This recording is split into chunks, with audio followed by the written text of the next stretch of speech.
बांके बिहारी की छत्र छाया में विराजमान होकर के और आपको और हमको सुंदर ये श्रीमद् भागवत कथा श्रवण करने का अवसर प्राप्त हो रहा है। और हमारे महेश्वरी भैया परिवार, कन्हैयालाल जी भैया और इनके सुपुत्र आदि, जिन्होंने इस सुंदर आयोजन का यहाँ बहुत ही सुंदर जिस आयोजन को किया है। सजनों, अपने घर में गांव में 100 कथा करवाओ और तीर्थों में 1 कथा करवाओ बराबर होती है। ध्यान रखना, जो 100 कथा करवाने का पुण्य प्राप्त होता है वो तीर्थ की 1 कथा मात्र से हो जाता है। इसका कारण है, क्या कारण है? आज देखिए, जो सपने में भी नहीं सोचे होंगे कि हम श्री धाम वृंदावन में बांके बिहारी के दर्शन करेंगे, तीर्थ यात्रा करेंगे, उन लोगों को भी तीर्थ यात्रा करने का सौभाग्य मिल गया। कथा तो एक बहाना होती है, और मेरे भाई इसी बहाने कितने लोगों को तीर्थ यात्रा करने का सौभाग्य प्राप्त हो जाता है। तो सबकी दुआएं ऐसी लगती है कि भगवान एक कथा में ही 100 कथाओं का पुण्य प्रदान। आज पक्की बात है, हमारे भैया परिवार के जो पितर हैं वो नृत्य कर रहे होंगे। वैसे भी जब भागवत का आयोजन कोई परिवार करवाता है तो पितर नृत्यति यत्र च, वहां पितरलोक में पितर नाचते हैं। और सजनों, किसी की संतान अगर तीर्थों में भागवत की कथा करवाती है, चाहे वो वृंदावन हो, चाहे हरिद्वार हो, चाहे काशी हो, चाहे गया हो, जो तीर्थों में करवाते हैं तो महाराज पितर फूले नहीं समाते हैं। और पितरों के आशीर्वाद से ही ऐसे आयोजन होते हैं। व्यास जी महाराज कहते हैं कि जन्मांतरे भवेत् पुण्यम तदा भागवतम लभेत्। जन्मांतरे भवेत् पुण्यम तदा भागवतम लभेत्। जब जन्म जन्मांतरों का जब पुण्योदय होता है, भाग्योदय होता है, तो महाराज भागवत की कथा श्रवण करने का अवसर प्राप्त होता है। आहा, क्योंकि ये भागवत कोई साधारण ग्रंथ नहीं है, पुस्तक नहीं है, कोई कहानी किस्सा नहीं है। भागवत क्या है? श्रीमद् भागवताख्योऽयं प्रत्यक्षः कृष्णैव हि। ये भागवत साक्षात मेरे बालकृष्ण प्रभु का वांग्मय स्वरूप है। ये भागवत सांवले सांवले अक्षरों में मेरा श्याम ही विराजमान है। आहा। और मेरे भाई, साक्षात परमात्मा, हाँ, जहां विराजमान हो वहां आनंद के अलावा और कुछ नहीं होता। भागवत में 12 स्कंद हैं, 18,000 श्लोक हैं, और ये 12 स्कंद 18,000 श्लोक मेरे प्रभु का वांग्मय स्वरूप है। और इन 12 स्कंदों में जो 10वां स्कंद है वो भगवान का हृदय है, जहां से नंद के आनंद भयो जय कन्हैया लाल की हम लोग मनाते हैं। वो भगवान का हृदय है। और 10वें स्कंद में जो रास पंचाध्यायी के 5 अध्याय हैं, 28, जो रास पंचाध्यायी के 5 अध्याय हैं, 29, 30, 31, 32 और 33, 29, 30, 31, 32 और 33, ये 5 अध्याय भगवान के 5 प्राणों की कथा है, जिसे हम महारास की लीला कहते हैं। इस प्रकार ये भागवत भगवान का वांग्मय स्वरूप है। इन 12 स्कंदों से पहले 6 अध्यायों में भागवत का महात्म्य वर्णन किया गया है। और इन 6 अध्यायों के पहले अध्याय के पहले श्लोक में सत्य स्वरूप परमात्मा को प्रणाम किया गया है। सच्चिदानंद रूपाय विश्वोत्पत्त्यादि हेतवे तापत्रय विनाशाय श्री कृष्णाय वयं नुमः। हम सब भगवान श्री कृष्ण को प्रणाम करते हैं। किसी ने कहा व्यास जी क्यों करते हैं, क्या मतलब है, क्या स्वार्थ है? क्योंकि दुनिया बिना मतलब के कोई किसी को गाली भी नहीं देती, बात ही नहीं करती, तो भगवान को प्रणाम क्यों करेगी? वाह वाह रे दुनिया मतलब की, दुनिया में किसी का कोई नहीं। श्री राम के संग हजारों थे, पर वन में गए तब कोई नहीं। वाह वाह रे दुनिया मतलब की, दुनिया में किसी का। और इसीलिए गोस्वामी जी को रामचरितमानस में लिखना पड़ा, सुर नर मुनि जन की यह रीति, सुर नर मुनि जन की यह रीति, स्वार्थ लाग करे सब प्रीति, स्वार्थ लाग करे सब प्रीति, स्वार्थ लागी करे सब प्रीति, स्वार्थ लाग करे सब प्रीति, स्वार्थ लागी करे सब प्रीति, स्वार्थ लागी करे सब प्रीति। सुर नर मुनि जन की यह रीति। तो व्यास जी से कहा, व्यास जी हम प्रणाम क्यों करें? तो व्यास जी ने कहा हम भगवान को प्रणाम इसलिए करते हैं, पूजा इसलिए करते हैं, पाठ इसलिए करते हैं। क्यों? बोले सत चित्त आनंद स्वरूपाय श्री कृष्णाय वयं नुमः। वो परमात्मा सत्य स्वरूप है। और सज्जनों प्रणाम सत्य को ही किया जाता है। सत्य किसे कहते हैं? सत्य उसे कहते हैं जो पहले था, अब है और आगे रहेगा, उसका नाम है सत्य। उसका नाम है सत्य। और जो सज्जनों पहले नहीं था, अब है, आगे नहीं रहेगा, उसको सत्य नहीं कहते। हाँ? सत्य उसका नाम है जो पहले था, अब है, आगे रहेगा, अत्र तत्र सर्वत्र जो विद्यमान है, उसका नाम है सत्य। और सज्जनों वो परमात्मा ही एक ऐसे हैं जो पहले भी थे, आज भी हैं और आगे भी। और ये संसार जो आज दिखाई दे रहा है, ये कल नहीं था, आज है, और कल का कोई भरोसा नहीं है। अच्छा, हम माता पिता के चरणों में भी प्रणाम करते हैं ना? हाँ, जानते हैं क्यों? अच्छा, आशीर्वाद कौन देता है? आशीर्वाद कौन देता है? हाँ, कोई कहता है आशीर्वाद माँ बाप की वाणी देती है, कोई कहता है आशीर्वाद माँ बाप का हाथ देता है। होता ना, हाथ रख दो, हाँ, सर पे हाथ रखो, मुंह से बोल दो, हाँ, होता है ना। मेरे भाई, मुंह से बोलने से कुछ नहीं होता। कभी भी ध्यान रखना, आशीर्वाद वाणी का विषय नहीं है, आशीर्वाद तो आत्मा का विषय है। और इसीलिए कहते हैं कि मैं क्या दूं आशीष, आशीष तो मेरी आत्मा देगी। और आत्मा क्या? आत्मा सो परमात्मा। हाँ, आत्मा सो परमात्मा।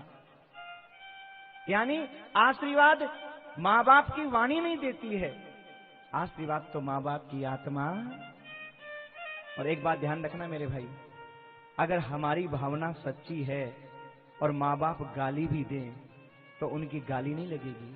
हाँ, आज कई बेटे बहुओं की शिकायत है, आज कई बेटे बहुओं की शिकायत है मेरे भाई। हाँ, कई बेटे बहुओं की शिकायत है कि हमारे माँ बाप हमें गाली देते हैं, हमारे माँ बाप हमें बुरा बोलते हैं। हाँ, कई माँ बाप की शिकायत है। हाँ, कई बेटा बहुओं की शिकायत है। ध्यान देना, अगर हमारी भावना सच्ची है, हमारी सेवा की भावना है, तो माँ बाप गाली भी देते हैं तो वो गाली भी आशीर्वाद बन जाती है। और कहते हैं माँ बाप की गाड़ और घी की, हाँ, माँ बाप की गाड़ और घी की, हाँ, माँ बाप की गाल और घी की नाल हो जाती है मेरे भाई। हाँ, लेकिन भावना अच्छी होनी चाहिए। और अगर हम केवल माँ बाप से इसलिए मीठे मीठे बोलते हैं कि उनके हाथ में तिजोरी की चाबी है, केवल इसलिए मीठे बोलते हैं, हाँ?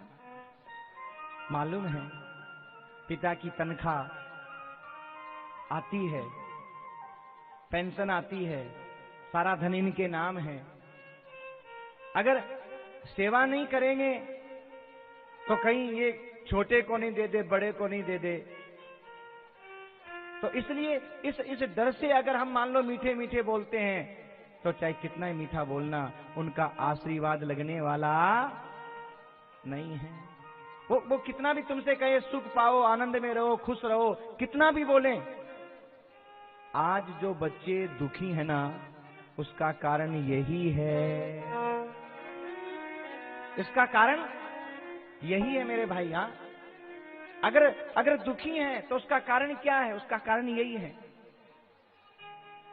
कि हम अपने माँ बाप की सेवा दिल से नहीं करते। पहली बात तो कोई करना ही नहीं चाहता, और अगर कोई कर भी रहा है ना तो वो मजबूरी में कर रहा है। मजबूरी में मत करो, जरूरी में करो, क्योंकि माँ बाप की सेवा करना जरूरी है, मजबूरी नहीं। जिन्होंने अपने माँ बाप की सेवा की है उन्होंने परमात्मा को प्राप्त कर लिया, और जिन्होंने सेवा नहीं की है मेरे भाई, वो रावण जैसे बलशाली भी साक्षात भगवान के सामने आने के बाद भी धराशायी हो गए हैं। हाँ? यही भागवत का सार है, यही गीता का सार है, यही रामायण का सार है। हाँ? सबका एक ही सार है, यही वेद है, यही पुराण है, माँ गीता का ज्ञान। यही वेद है, यही पुराण, ये माँ गीता का ज्ञान। यही वेद है, यही पुराण है, माँ गीता का ज्ञान। यही वेद है, यही पुराण है, माँ गीता का ज्ञान। यही वेद है, यही पुराण, यही वेद है, यही पुराण है, माँ गीता का ज्ञान है, माँ गीता का ज्ञान। यही वेद है, यही पुराण है, माँ गीता का ज्ञान। यही वेद है, यही पुराण है, माँ गीता का ज्ञान।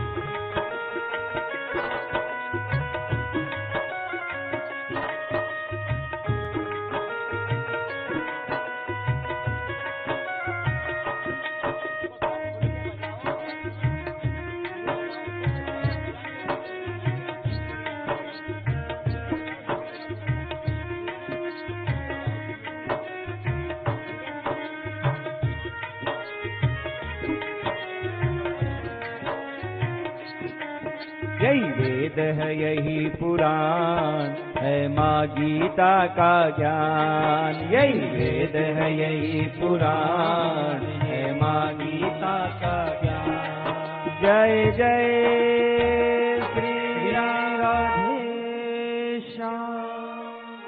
यही वेद है, यही पुराण है माँ गीता का ज्ञान। यही वेद है, यही पुराण है और माँ गीता का ज्ञान है। और जिन्होंने अपने माँ बाप की सेवा नहीं की, चाहे वो कितना ही बांके बिहारी के मंदिर जाना, कितना ही 56 भोग चढ़ाना, कितनी आरती करना, पूजा करना, मेरे भाई सब व्यर्थ है, सब बेकार है, कोई मतलब नहीं है अगर सेवा नहीं की तो। आज कितने लोग ऐसे हैं जो बांके बिहारी में 56 भोग लगाते होंगे, फूल के बंगला बनाते होंगे, कितने लोग ऐसे हैं, और जिनके माँ बाप वृंदावन में फ्लैटों में रह करके जिंदगी काट रहे हैं बेचारे। यहाँ कितने कितने ऐसे हैं। और बड़े बड़े पैसे वालों के माँ बाप, गरीब नहीं, गरीब के रहे तो मजबूरी। हाँ, अब क्या फायदा ऐसे 56 भोग से, क्या फायदा ऐसे मेरे भाई बांके बिहारी में फूल बंगला बनाने से। हाँ, इससे अच्छा तो आपने अगर भले ही फूल बंगले न बनाए होते, अपने माता पिता को अगर सूखी रोटी ठंडा पानी भी दे दिया होता तो भगवान की कृपा प्राप्त हो गई होती। हाँ, भगवान की कृपा मिल गई होती, क्योंकि माँ बाप के आशीर्वाद से ही आप बड़े हुए हो, माँ बाप के आशीर्वाद से ही आप आज कथा सुन रहे हो, माँ बाप के आशीर्वाद से ही आपके यहाँ पुत्र पौत्र जो भी हैं। और इसीलिए वेद का जो पहला वाक्य है, जानते हो क्या है? वेद का पहला वाक्य है मातृ देवो भव। वेद प्रारंभ यहीं से होता है। हाँ, रामायण प्रारंभ यहीं से होती है। और माँ बाप के चरणों में प्रणाम करते हैं, उनकी आत्मा आशीर्वाद देती है, और आत्मा सो परमात्मा, और वही सत्य स्वरूप परमात्मा को हम प्रणाम करते हैं, जो चित्त स्वरूप में, चित्त माने प्रकाश, प्रकाश स्वरूप में हम सब के अंदर विद्यमान है। देखो, परमात्मा का प्रकाश जब तक हमारे अंदर विद्यमान है तब तक हमारा किसी से कोई रिश्ता है, किसी से कोई नाता है। और जब उसका प्रकाश निकल जाता है तो न कोई रिश्ता, न कोई नाता। आप कभी आपने गौर किया है, आपके जो भी नाम हैं, जो भी नाम हैं आपके, गीता, सीता या राम, श्याम, घनश्याम, जो भी कन्हैया, मैया, जो भी आपके नाम हैं, ये कब तक है? जब तक आपके अंदर प्राण हैं तब तक हैं। तब तक आपको कोई नाम से बोलता है, और जैसे ही प्राण शरीर से निकले फिर नाम नहीं होता, फिर एक ही संज्ञा होती है। क्या? डेड बॉडी, एक ही संज्ञा होती है। आप कभी गौर करना, एक ही संज्ञा होती है, डेड बॉडी, मुर्दा, माटी। हाँ, यानी ये कथा हमें शिक्षा दे रही है कि मेरे भाई, भगवान का तेज जब तक हमारे अंदर विद्यमान है तभी तक हमारा नाम है, तभी तक हमारा काम है। इसलिए जिसने हमें ये तेज प्रदान किया उस परमात्मा को हम प्रणाम करते हैं। उस परमात्मा को हम नमस्कार करते हैं। आनंद स्वरूपाय श्री कृष्णाय। व्यास जी कहते हैं दुनिया के किसी काम में आनंद नहीं है। आनंद मतलब सुख। दुनिया के किसी काम में सुख नहीं है। ये अलग बात है कि हम सुख की अनुभूति करते जरूर हैं, खाने में, पीने में, सोने में, पत्नी के साथ, बच्चों के साथ, ऐसा लगता है सुख मिल रहा है, आनंद मिल रहा है, पर कितनी देर है। हाँ, दुनिया का जो भी सुख है ना, वो है खुजली वाला रोग। एक बार खुजली करो तो बहुत अच्छा लगता है, लेकिन बाद में जलन बहुत देर तक होती है। अच्छा ज्यादा देर नहीं लगता, जलन ज्यादा देर तक होती है। ऐसे ही संसार में सजनों सुख तो थोड़े हैं और दुख खुजली वाले रोग की तरह मेरे भाई ये सुख है। मेरे भाई, परमात्मा का नाम एक ऐसा है जिसमें आनंद है।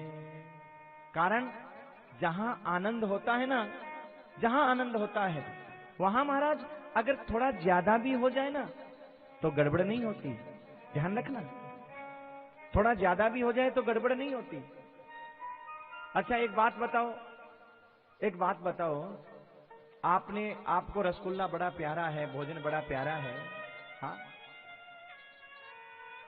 अच्छा आप रसगुल्ला खा रहे हो, कहीं ज्यादा खा लो तो कितने खाओगे? 2 खाओगे, 4 खाओगे, 5 खाओगे, 10 बस, हाँ?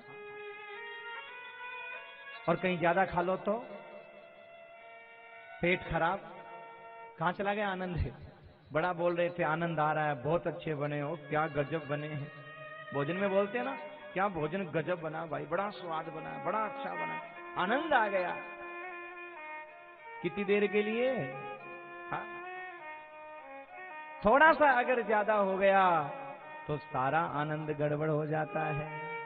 लेकिन थोड़ी सी कथा ज्यादा हो जाए, एक माला ज्यादा हो जाए, कभी गड़बड़ हुई है?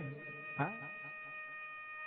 इसका मतलब आनंद तो केवल परमात्मा के नाम में है, क्योंकि भगवान का नाम भी है आनंद स्वरूप। हाँ? वो परमात्मा आनंद स्वरूप है, स्वयं आनंद स्वरूप जो है वही सबको आनंद दे सकते हैं, और जो स्वयं आनंद स्वरूप नहीं है वो किसी को आनंद, तुम्हारे पास जो होगा वही तो दोगे। तो मेरे भाई आनंद उस परमात्मा के पास में है, सुख उस परमात्मा के पास में है। और इसीलिए संत कहते हैं कि आराम की अगर तलब है तो एक काम कर, क्या? आराम की शरण में तू राम राम कर।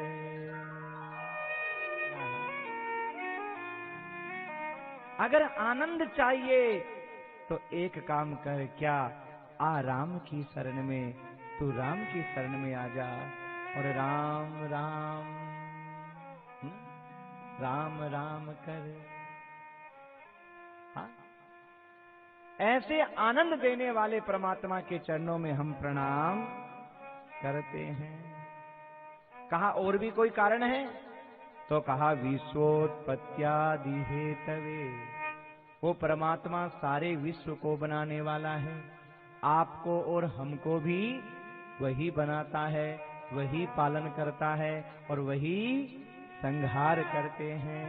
और इसीलिए हम कहते हैं मारने वाला है भगवान, बचाने वाला है भगवान, मारने वाला है भगवान, बचाने वाला है भगवान, मारने वाला है भगवान, बचाने वाला है भगवान, मारने वाला है भगवान, बचाने वाला है भगवान।